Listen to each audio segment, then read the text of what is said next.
Hey everyone, welcome back to a new SVGator tutorial. My name is Astrid and today we're giving flat shapes some depth using a mix of animation techniques to create the illusion of 3D perspective. Let's get into it.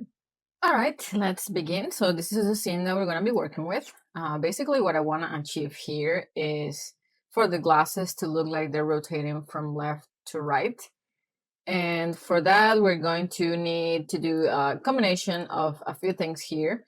But I want to explain to you first the different parts that we have in our scene folder. So we have our background, which we're not gonna need to animate. So I'm gonna keep it locked, just like the podium. This is the blue podium where they're placed on. And then we also have the shadow here, which I do want to animate, but I'm gonna do that as the last step. So I'm gonna keep it locked for now.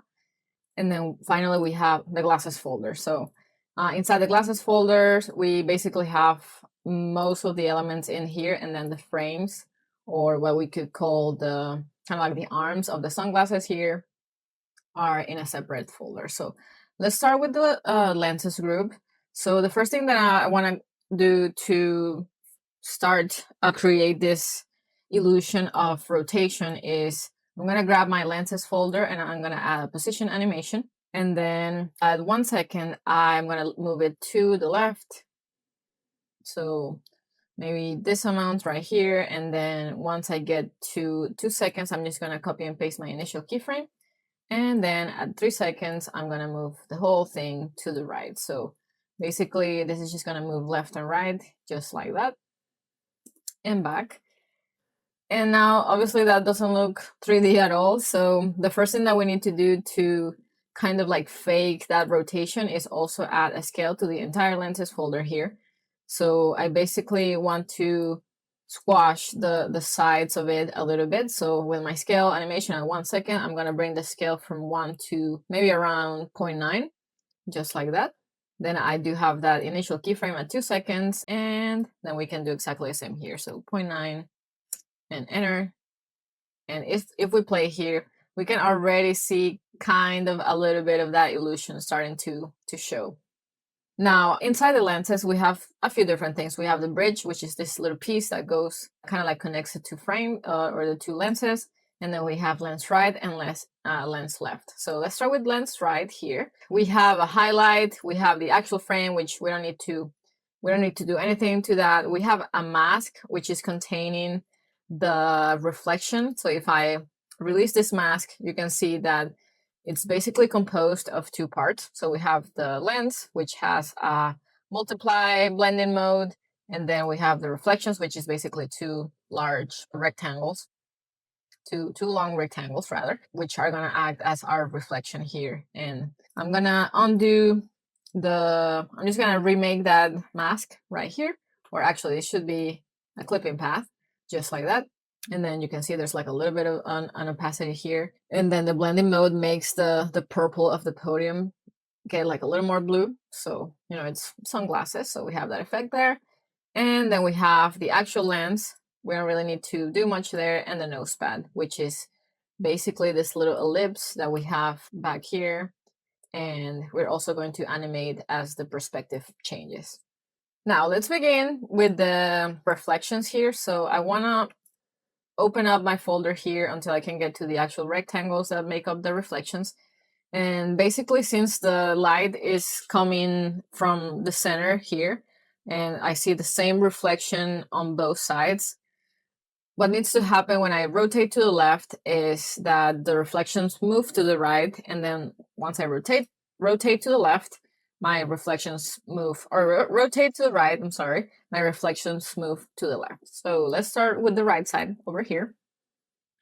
And when I rotate to the left right here, I want both of my rectangles to kind of go down this way, probably like halfway towards the right. I'm going to undo that, and I'm going to animate its position. So I'm going to make sure I'm at 0 seconds and add a position animation.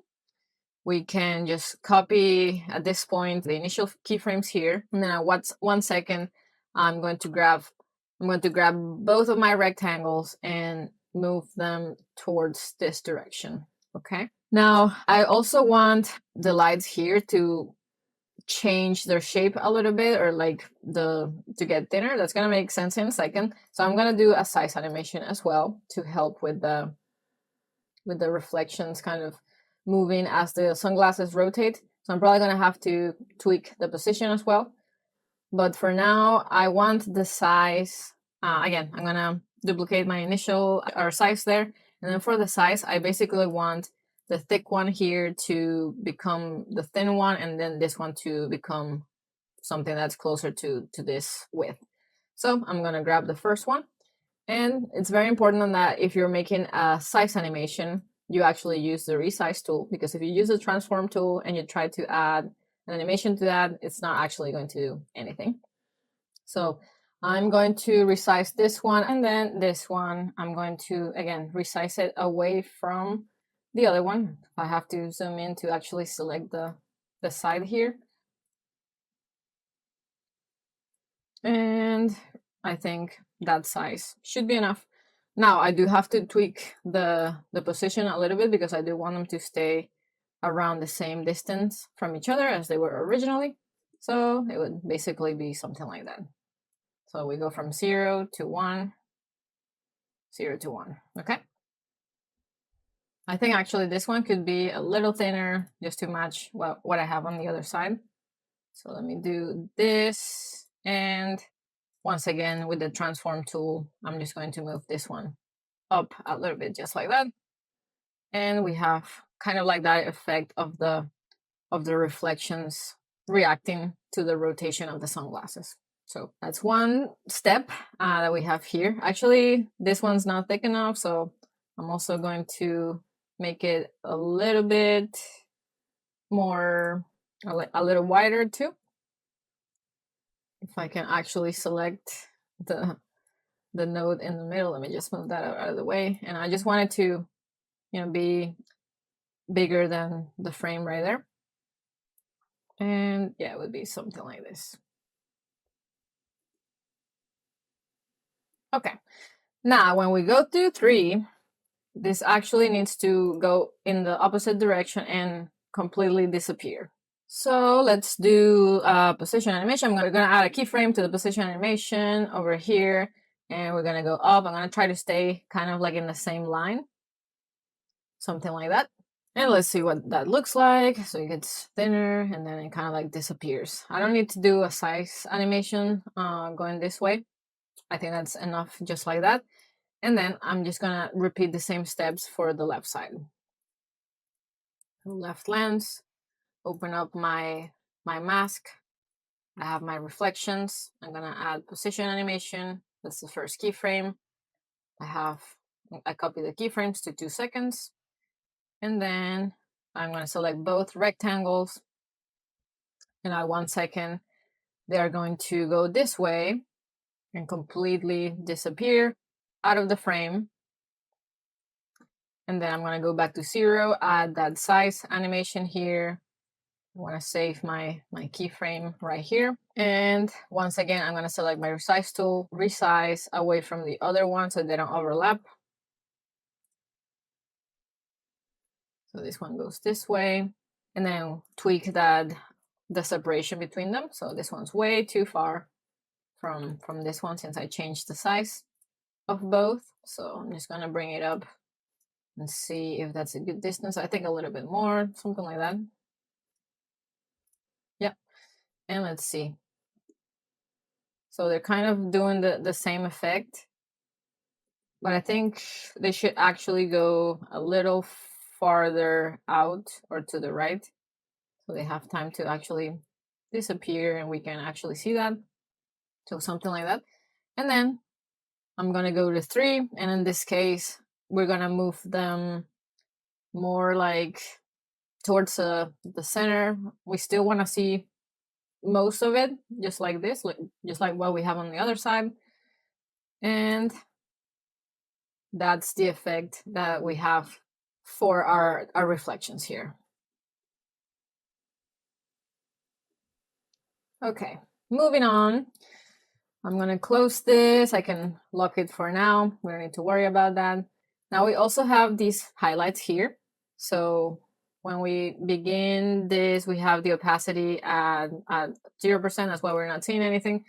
But as the sunglasses rotate, we do want to see that reflection there. So at 1 second, we want to see the reflections on this side for both of the lenses. And then as we go towards the other side, that reflection is going to rotate, it's going to move, and it's going to show on this side of the lenses.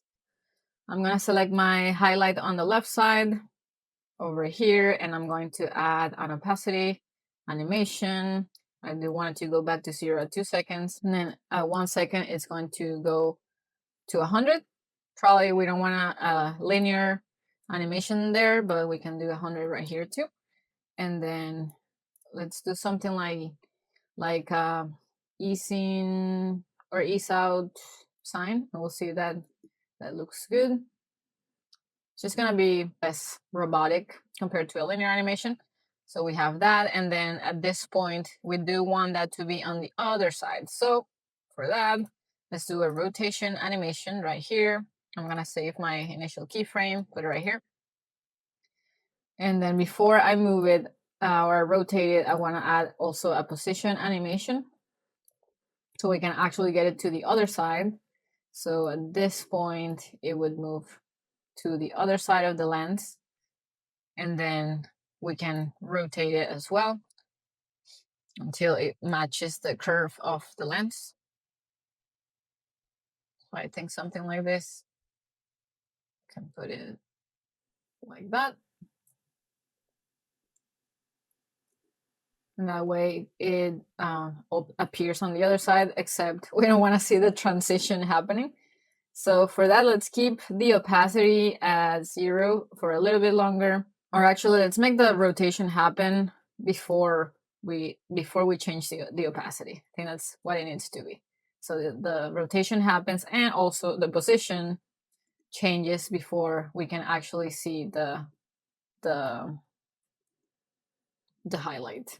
No, we do need to keep the opacity. Like this needs to happen before we actually see it. So we can kind of tweak that until it looks fine. We definitely don't want to see the transition, but we do want to kind of get to the final position a little earlier. So I think maybe something like this. So we actually have time to see the highlight before the animation goes back to 0. Okay, I think that's good now.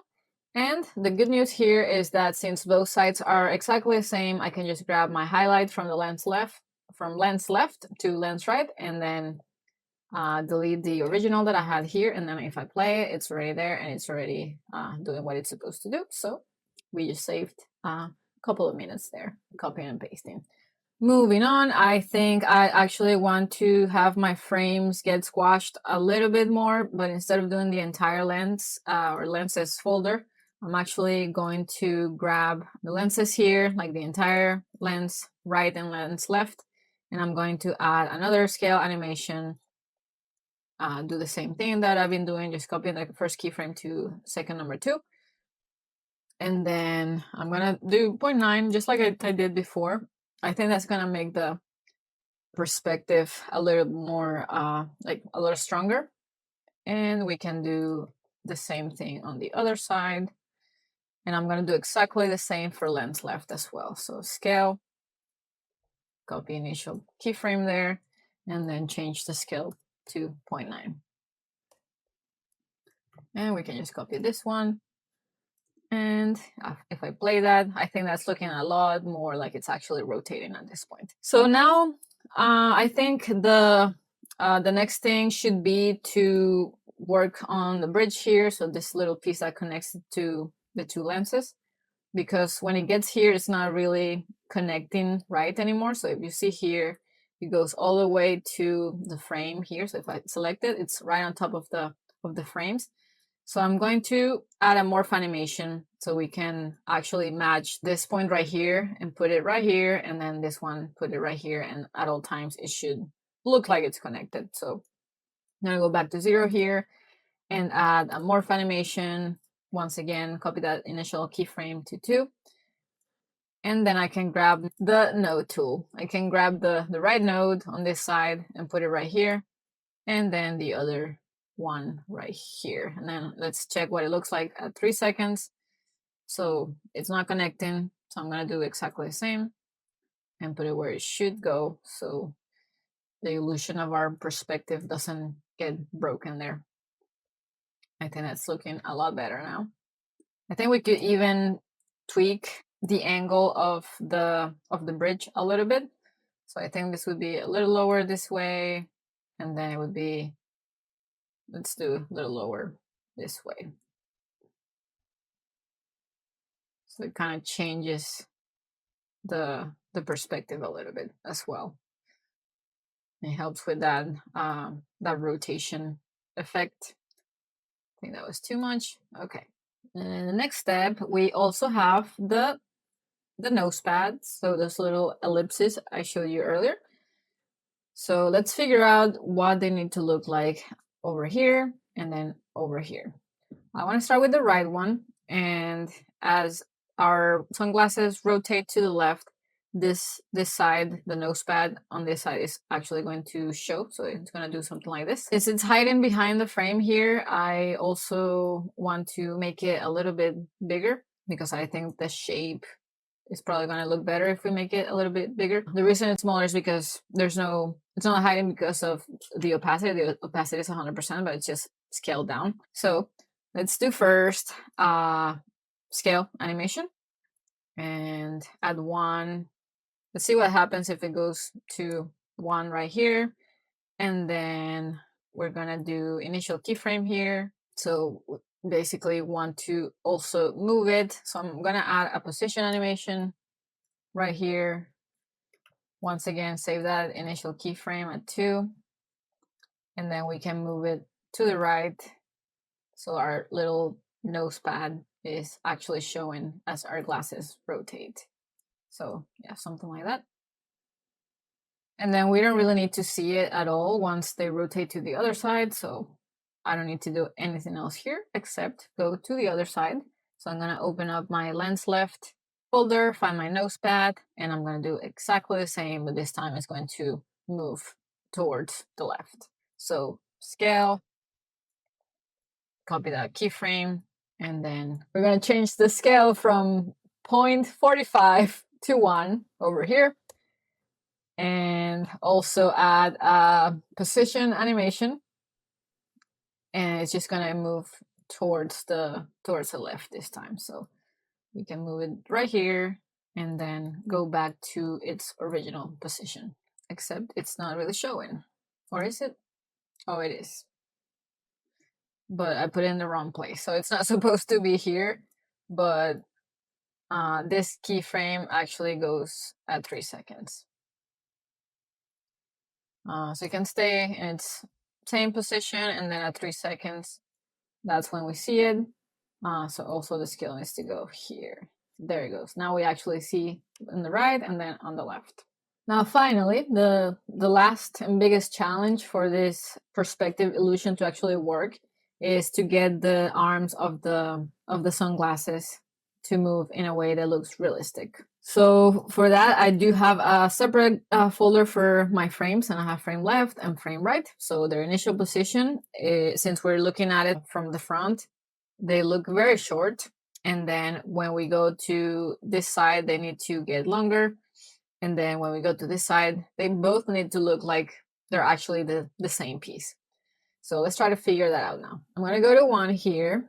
And at this point, I need the actual arms to stay connected. And this can be a little tricky too, because it looks like when we go to 1, the part that stays here is actually the other side of the arm. So what actually needs to be connected to the frames is this side. So let's work on that first. Let's make sure we are in the node tool. I'm gonna grab my frame right, and we're gonna have to morph this shape to keep this side of it attached to the frame, but the leg or the arm to actually grow and show as it rotates to the left. So as you can see here, the wrong side is the one that looks like it's attached to the frame, so we definitely need to change that. So I'm going to select my frame right, and I'm going to add a morph animation. Now I'm going to go to 1 second and start moving the nodes one by one. So I do want to keep these two aligned and together at the same distance. And then I'm going to grab the other two and I'm gonna move them out of the way. So let me see if actually it works to grab both at the same time. Can do something like this. This is something that you're gonna have to do just using your eye until the perspective looks right. So for now, let's say this is good. I kind of have to match the same shape on the other side. So I think maybe this one should go more like this. And then I'm gonna grab my frame left and I'm gonna do the same. I'm gonna do a morph animation. I'm gonna go to 1 second and then I'm gonna start tweaking those nodes. So these two need to stay right here. And actually, I think I'm gonna put this one on top of the frame here. And I guess at this point they would look like a straight line, or maybe just like a I think a straight line is gonna work. So I'm gonna move this one up a bit, something like that. And then this one's already a straight line, but then I need to grab the other two nodes here of the left one and stretch them backwards so it look like they're actually the right length. And let's see what that looks like. Obviously only from 0 to 1. We can always tweak that a little bit more. I'm going to copy and paste my initial keyframes. And then I'm going to do the opposite. So on this side, kind of like exactly the same. I'm going to grab my nodes, making sure I have my node tool selected. Once again, the wrong side is what's connecting here. So we need to change that completely. This needs to go this way. And then this piece needs to go and connect right here. And then try to get an angle that's similar to what we used on the other side and the length. And then do the same with the right one. So this one needs to stay with this one. And this angle needs to be a little bit smaller. And then we go back to give it some length. So something like this. Let's see what that's looking like. I think that's looking pretty decent. If you're following along and you're not happy with the perspective, you can always tweak this until it looks just right. I think for now, I want to keep moving. I might tweak it a little bit more, but I don't want to make you watch me tweak this for 20 minutes until I'm happy with the perspective. I'm actually going to remove that curve from here. I don't think that curve should be there at all now that I'm thinking about it. So I'm just going to bring down the whole thing. And so it's a straight line, straight as possible there, and then do the same over here. So select my nodes, select those three right there, and bring them up just a bit. So it makes more sense because when we're looking at them from the frontal perspective, you know, it should be a straight line. So there we have it. Our illusion of rotation is actually working there. Now the last thing that I want to do, and it's the final step, is to animate the shadow here. So I have this shape. If I bring that up to 100%, you can see where it's sitting under the glasses here, the sunglasses, and it has also a blending mode of multiply. And I'm gonna keep it at 100 just to see what it looks like. I'm gonna animate and also add morph animation here. Save that initial keyframe at 2 seconds.